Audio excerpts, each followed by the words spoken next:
and really was yelling very directly at the girls, very specifically at the girls.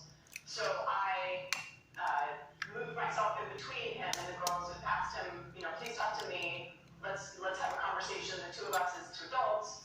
But he continued to yell at the girls. And then eventually he left, and about 10 minutes later is when he came back, videotaping us.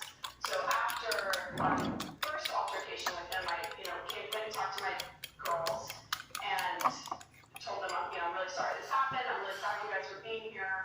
It was Holy Thursday. This was something we wanted to do as a prayerful act of service as we prepared for the Easter Triduum, which was going to begin that night with Holy Thursday Mass. And I told them, sometimes it's hard to do the right thing, but I was really proud of them. Sadly, ironically, the two older girls looked at me and said, Mom, that was nothing compared to what people were screaming at us at the March for Life in January. They went to the March for Life at their high school. So I guess I was grateful that they had some experience before, they were prepared for it, and because they were able to kind of stay calm, that helped my younger daughter stay calm. We prayed for him then. I said, we'll continue to pray for him and just try to do the right thing. And so then he came back again, videotaping us.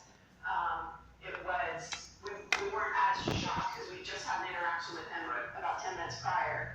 So, yeah, but it was, my adrenaline was up as a mom. My adrenaline was running. Well, in it, he seems defending. He offers money for your identities. Yes. Did you get it? I was concerned for my girls. You can see me speaking in that video. I was genuinely trying to enter into just a dialogue with him to try to bring the situation, calm it down a little bit, and say to him on film, we're really here just praying for these women and babies. We're not looking for an altercation. I've never come to clinics looking for a fight. It's always just with peaceful, prayerful intent. And so, yes, I was concerned that he said multiple times that he wanted the identities of my daughters. We were at that point already done. We finished our prayers. We were leaving. And so when I realized he was not going to enter any kind of productive dialogue, I thought, we'll just continue our exit and we'll just leave. I never thought, I didn't ever think more would really come of it. So he attacks you in that video and attacks others in the czar. Has the Democratic Party of Pennsylvania or Philadelphia apologized to you, or I've not been contacted by anybody. No, I haven't been contacted by anyone in the Democratic Party about the situation at all.